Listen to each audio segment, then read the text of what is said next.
Well, welcome to week 4 of world history. We're going to be looking at the democratic revolution of the 18th and 19th century, actually a series of revolutions. First of all, we need to talk a little bit about constitutionalism and how Great Britain, the United Kingdom, differs from the United States. Unlike the United States, Great Britain does not have a single written constitution. Rather, it has a number of important constitutional documents, such as the Magna Carta, dating from 1215, the Petition of Rights, the English Bill of Rights, etc., and all of these are landmarks in the long process by which the constitutional government of Great Britain has evolved.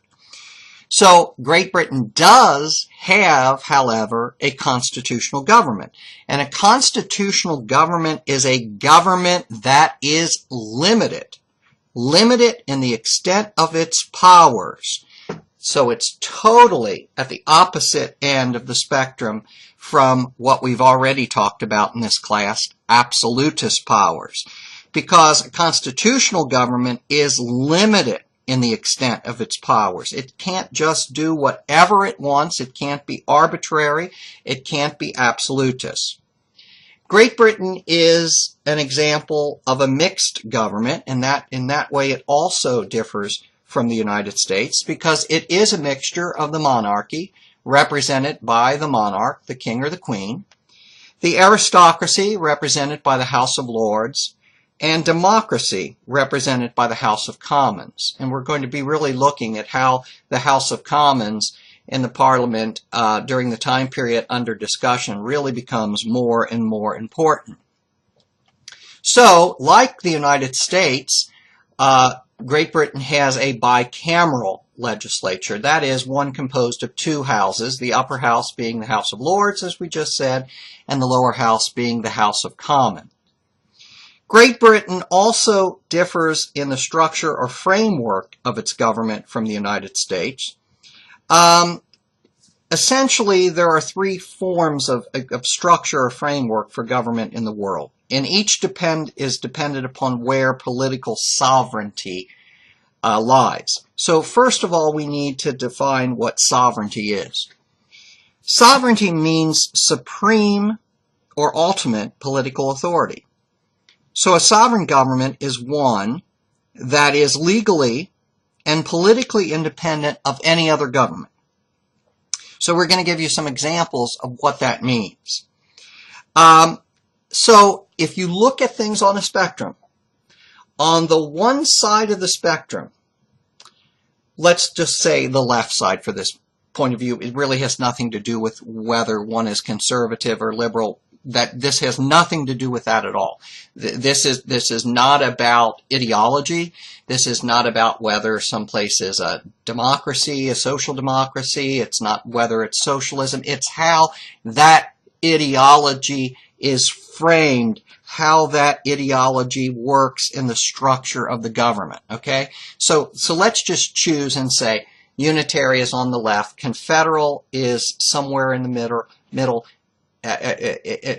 Federal is somewhere in the middle, and confederal is somewhere on the right of the picture. You could turn it around and say confederal's at one end, and federal's in the middle, and unitary. The important thing to remember is a federal form of government like the United States, in terms of structure, is in between unitary and confederal forms of government. Okay, and you'll see that in a second. A unitary government is one which the sovereignty is completely in the hands of the national government.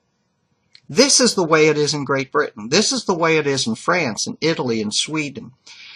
States and localities are completely dependent upon the will of the national government in Great Britain. You know, the national government can create and it can get rid of states and localities. Okay, those states and localities literally are just arms of the national government, arms and hands and feet of the national government carrying out its will. Now, on the opposite end of the spectrum is a confederal government. So if a unitary form of government is one where the national government is sovereign, then if the complete opposite is a confederal form of government, that's one in which the states or provinces, whatever you want to call them, are sovereign.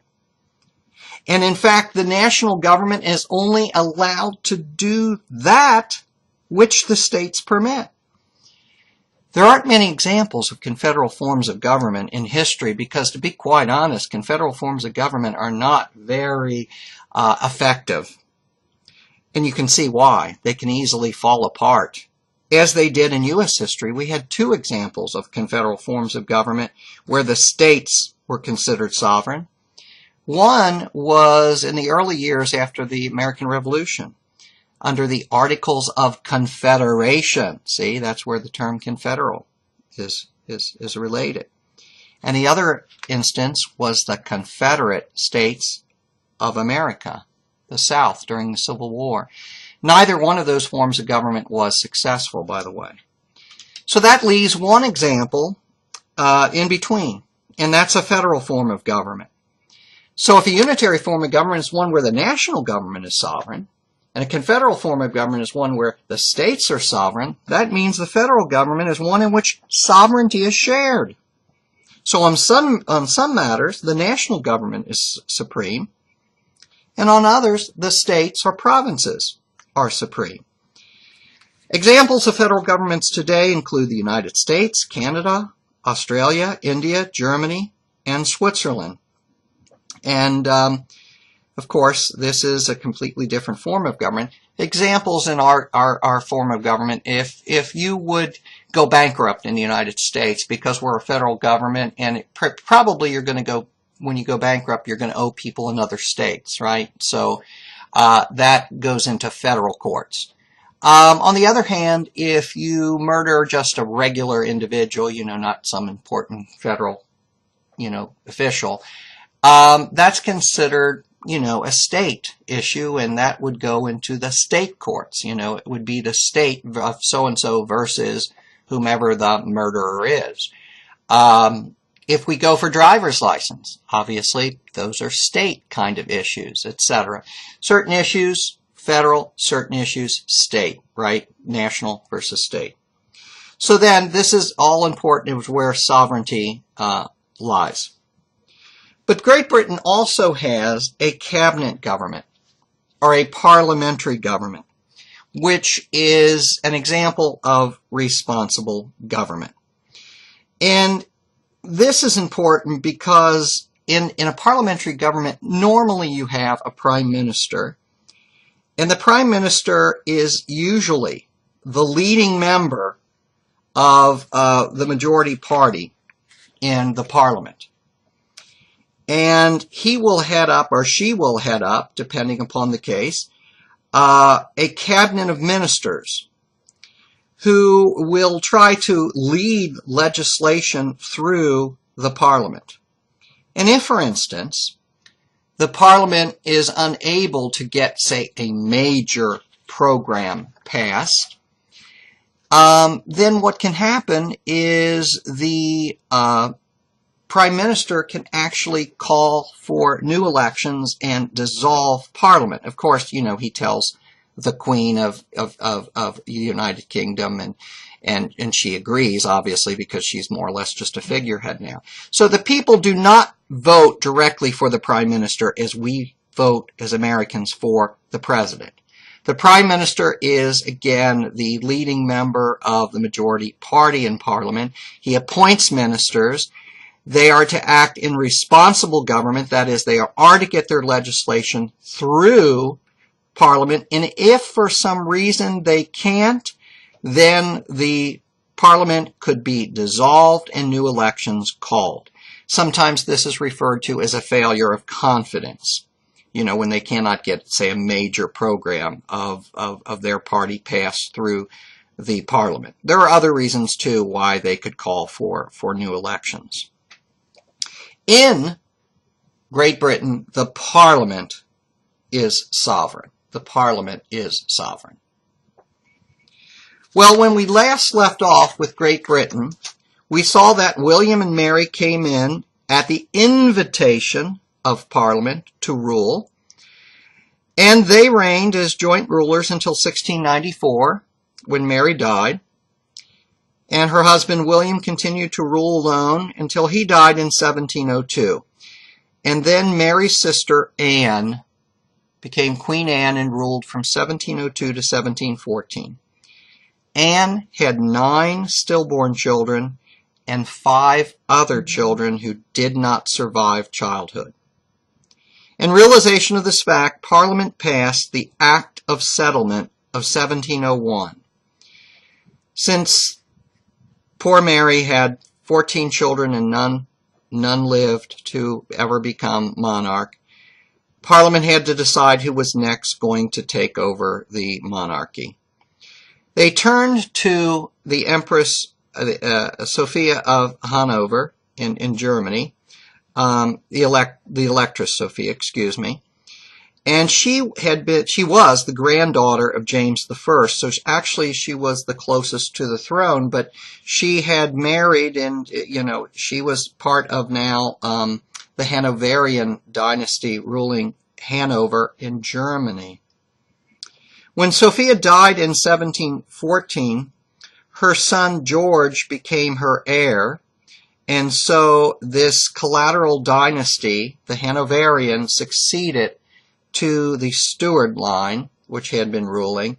The Stuart line passed away, and the Hanoverian dynasty became, which was actually a German dynasty related to the English dynasty, began to rule under George I in 1714. George I was a Protestant, so from the point of many of the people, most of the people of England, this was a good thing. He was German by birth. He did not speak English. And so he needed a strong leader to assist him in ruling. That strong leader was Sir Robert Walpole. And Walpole was a Whig. He emerged as the leader. He did so rapidly after the South Sea bubble crashed in 1720. The South Sea Company had been organized to take advantage of English trade with South America, and it had been involved in speculation, and like lots of companies involved in speculation, the whole thing eventually fell in on itself. And it was Walpole who, as Chancellor of the Exchequer, that is of finance, restored confidence in the government and in the economy. And thereafter, Walpole became, for all intents and purposes, the first real Prime Minister in British history. The first real Prime Minister in British history. See what's happening here? George I was German by birth, didn't speak English, didn't know the British system. A leader, Walpole, is emerging as really the first Prime Minister. And he's a Whig. He's of the Whig Party. Some Tories still continue to support the line of James II for king, who was Catholic, and those supporters of him were called Jacobites, and they participated in all kinds of plots and conspiracies. Well, after George I died, George II ruled from 1726 to 1760. He did speak English. He was rather stubborn and sort of bad-tempered. We're not really going to say anything to him about him. Instead, we're going to move on to George III, who was George II's grandson. George II's grandson. And George III was born in England, and he reigned during the American Revolution. George III, when he came to power, the Whigs were quarreling among themselves. So George III built up the opposition party, the Tories, as the party of the king's friend. It was during George III's time that the 7 Years' War occurred, and also that the American Revolution occurred. And by the Treaty of Paris of 1783, officially concluding the American Revolution, of course, Britain lost the 13 colonies. It's very important to remember that the American Revolution is a part of this whole time period of democratic revolutions. You know probably an awful lot about it already, and about the principles for which it stood. But I want to mention one thing briefly. I want to put it in more international context, the American Revolution, since this is a world history course. It really was the American alliance with France in 1778 that turned the tide in the American Revolution. A year after that alliance, Spain joined France in being an ally of the United States. So you had these two massive Bourbon powers. And the French and Spanish Navy at that time together outnumbered the British Navy. Joined then by the Netherlands in supporting France. The United States had some wonderful allies. And by 1779 already, there were Bourbon dynasty fleets in the English Channel. So England had to worry about a threat of invasion of their homeland by Spanish and French forces. And they only had, the United Kingdom, England only had 70,000 troops guarding England against a possible invasion. So England had to worry about that. And England also came to realize that America, was 3,000 miles away. Parliament tried, obviously, to pass all of the laws and acts it could, but how do you enforce them 3,000 miles away? Especially in an era where communications were so poor and took so long. Yes, Britain could win battles, but it really couldn't ever hold the territory of the 13 colonies. Winning battles, one thing. Winning the war and holding the territory and enforcing laws are something completely different. Poor George III suffered bouts of insanity caused by porphyria. And that's a disease that's related to how much time he spent in the sun. The more time he spent in the sun, the more insane he would sometimes be. So there are all kinds of stories told about his increasing insanity. By 1811, George III was blind and he had senile dementia. His reign would also witness the French Revolution, which we're going to talk about today, and the rise of Napoleon. But let's turn to another place where democratic revolutions really were moving ahead, and not necessarily revolutions. When we talk about revolutions, it doesn't always mean, revolution, fighting, wars, that kind of thing. It can be an evolution as well as a revolution. You remember that the Dutch, people in the Netherlands, had won their independence from the Spanish Habsburgs. And this had included 7 provinces. Holland was one of those provinces.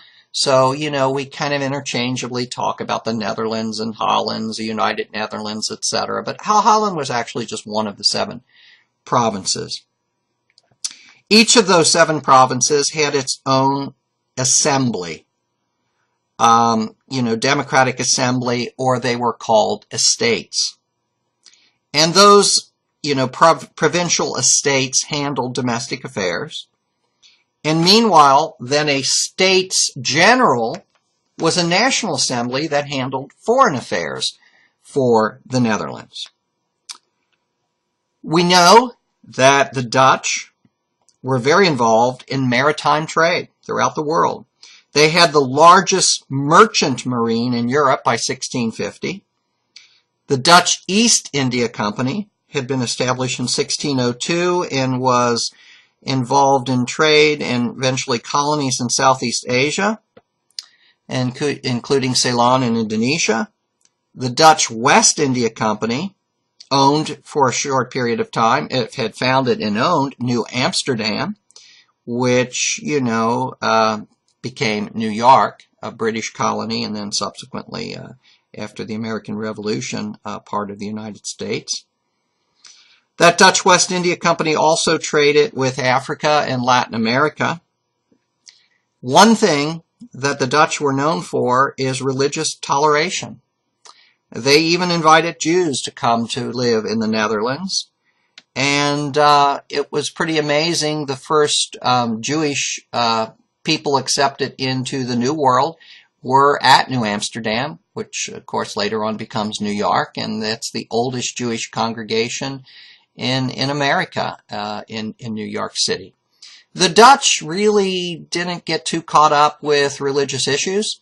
They were just very tolerant of people in general. And by the 17th century, they had the highest standard of living in Europe.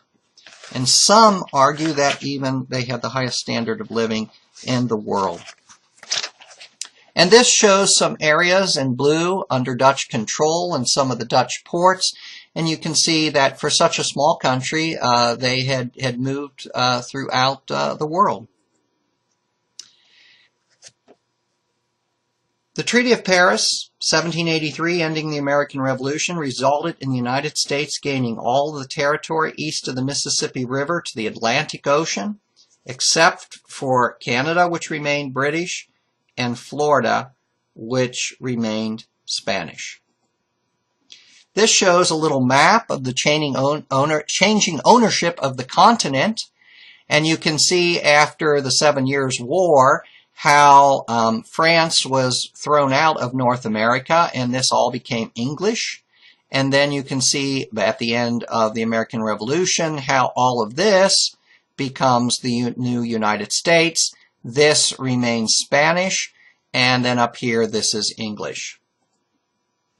Well, let's talk a little bit about the French Revolution, which is probably the most well-known of the revolutionary wars of the time period. And we're going to look at, first of all, I want to start with a quote by a very famous historian of the French Revolution, Crane Brinton. He said, quote, "France in 1789 was like an attic stuffed full of all kinds of old furniture that just wouldn't fit in the living room," end quote. What was that old furniture in the attic? We're going to find out here in a minute. But one thing we need to mention again as a segue is that France's governmental finances were in a shambles by the late 1700s. And guess why? Much of that French debt was due to their support of the American Revolution. That had been costly for them. The peasants of France were at a saturation point. They could not be bled for any additional taxes. Hence, there was a great amount of social discontent, and especially the kind of privileges being afforded the nobility by the new emerging bourgeoisie, which we're going to talk about, did not like all the privileges that the nobility had. We're going to concentrate on a couple of different things and give examples. First of all, we're going to concentrate on individualism or liberty versus collective or group mentality.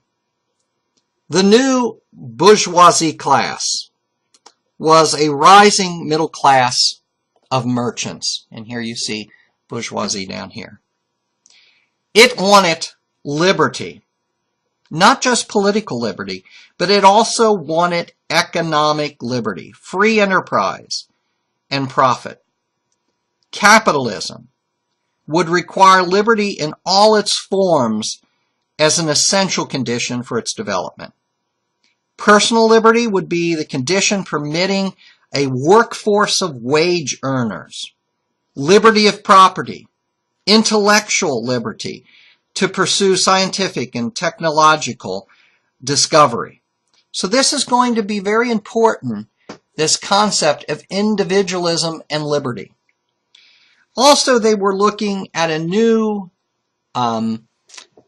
economy governed by money and contracts, not duties and obligations. Part of the old furniture in the attic of France by the time of the French Revolution were really kind of things left over from the Middle Ages, from the feudal system. The remnants of that included things like we see here, corvée labor, forced labor. Peasants and others being forced to go out and work on the roads. Things of that sort. All kinds of dues and taxes. The peasants had to pay tithes to the church. And those church tithes would average 7 to 8%.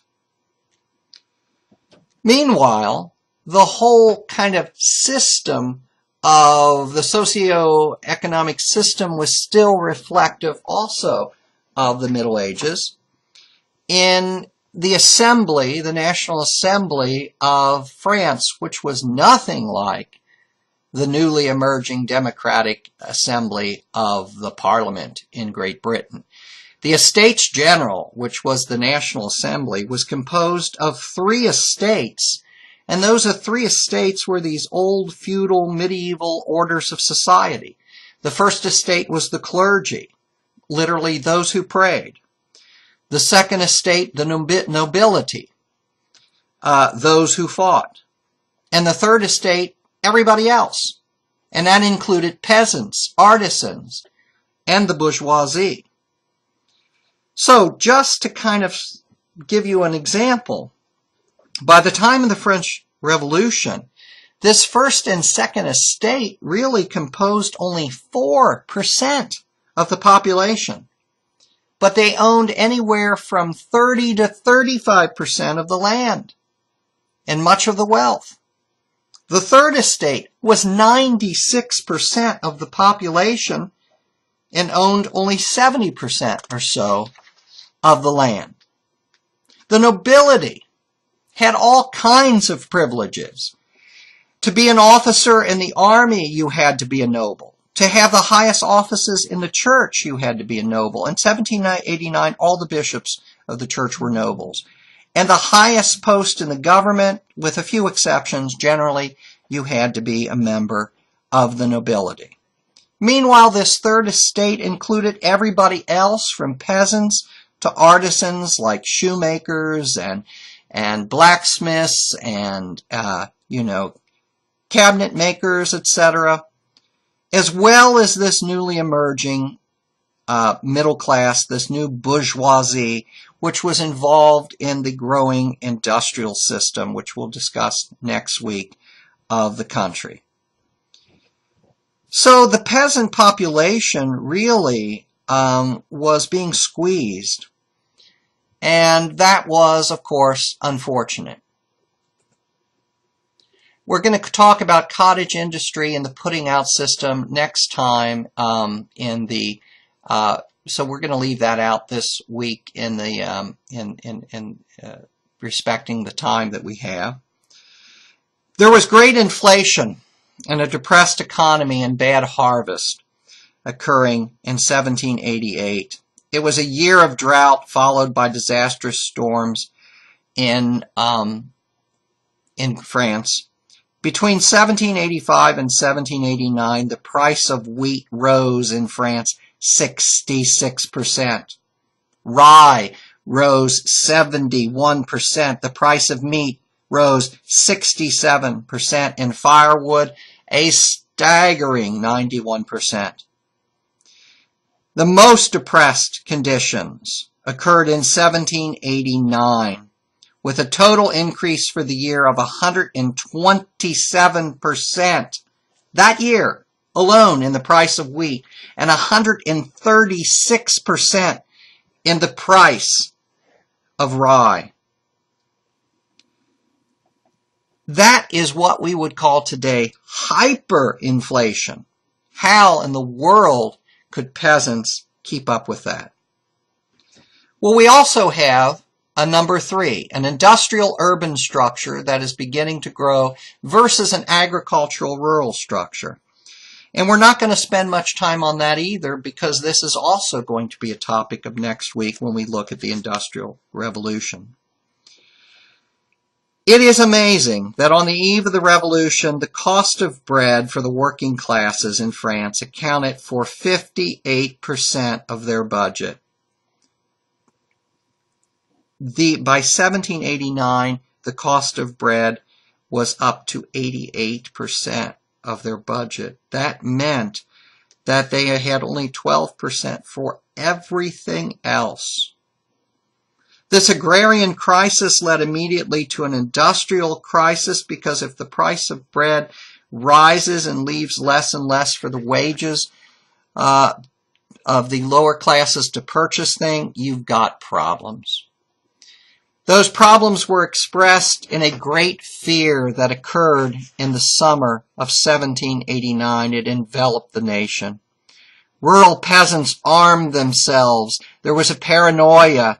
There were frequent revolts, and there were worries about brigands, that is, robbers, going throughout the country. And as all of this is happening, this fourth topic is also happening.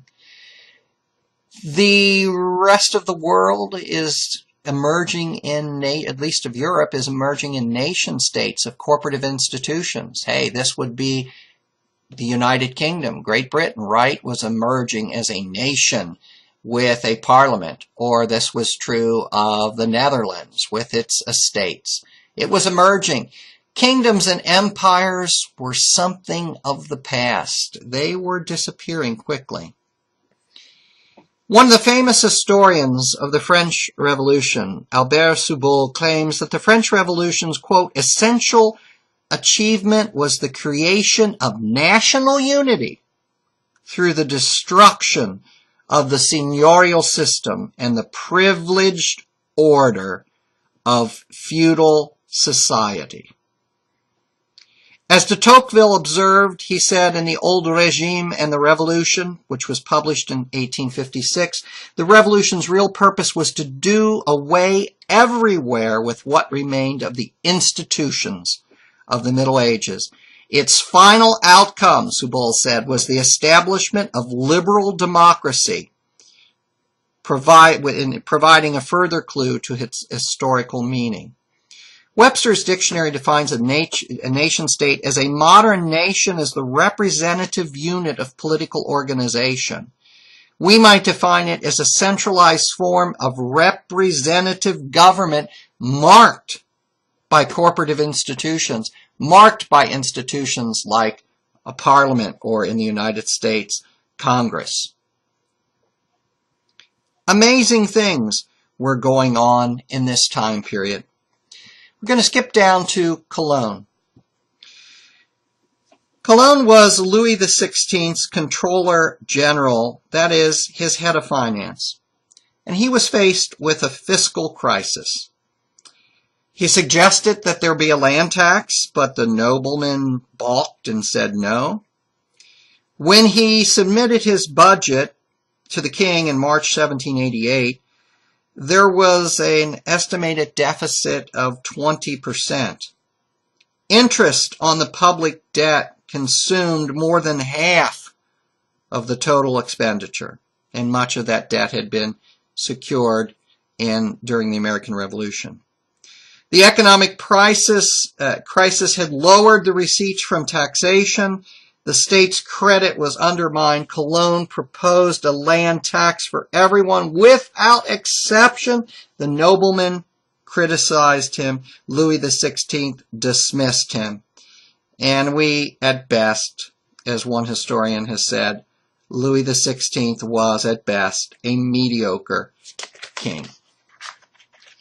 A king who Roger Price, defines as, quote, who hardly ever stirred out of Versailles except to hunt, was physically and, more important, psychologically out of touch with the problems of his kingdom.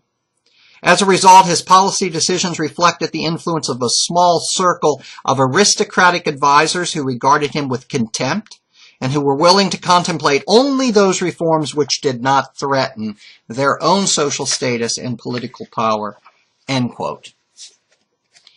Facing bankruptcy, King Louis XVI, who was married to Marie Antoinette of Austria, called together the Estates General in 1789. The last time it had met was 1614.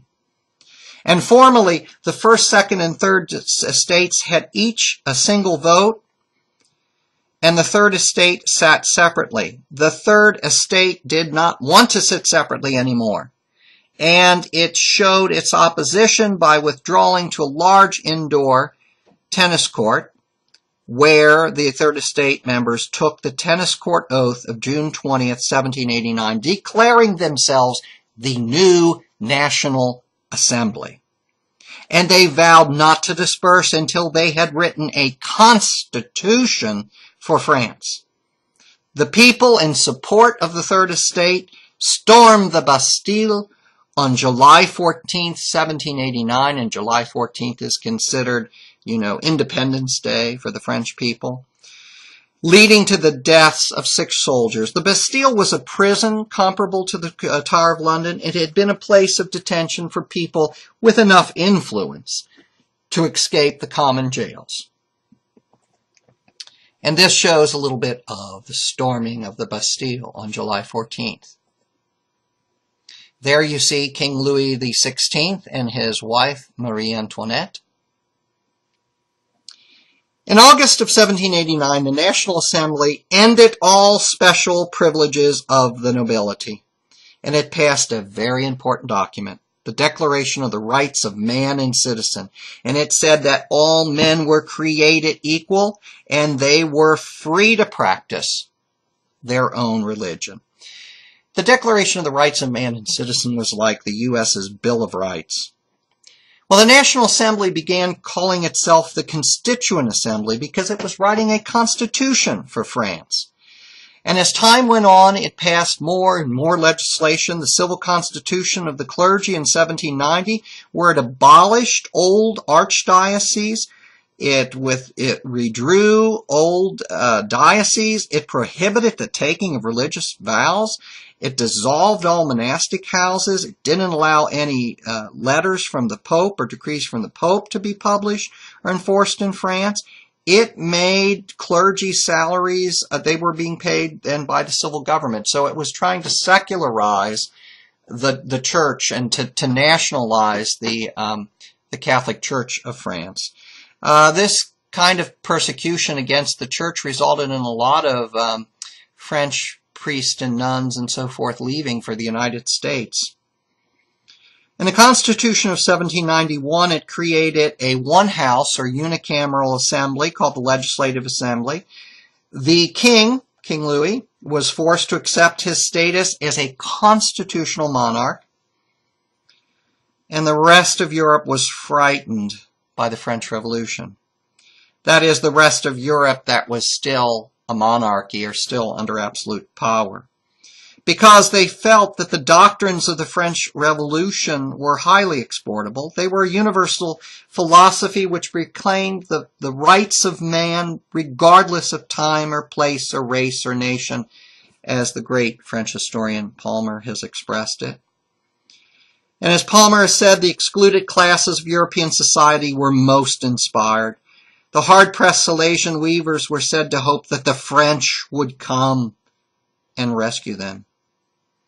In France, the dominant faction was preaching international revolution. They hoped to bring about a federal republic in Europe. And meanwhile, the revolution in France became more and more radical in focus. A new national convention sat from 1792 to 95 to write a more democratic constitution for France.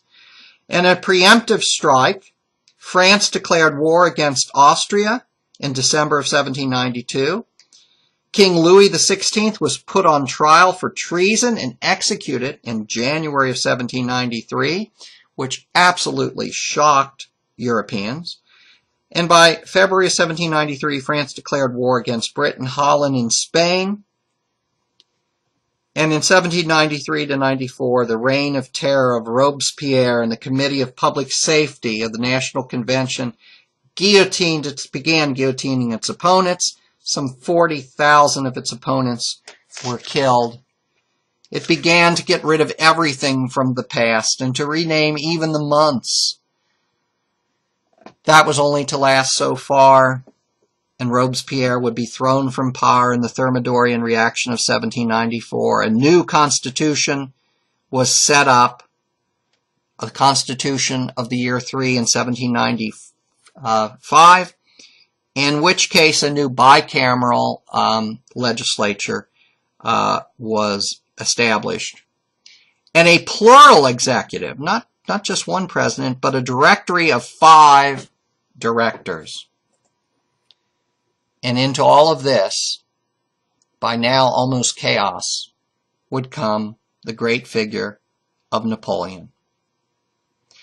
Napoleon, on November 9th, 10th of 1799, came to power. He had been a general in the French Revolutionary Army, and he became first consul.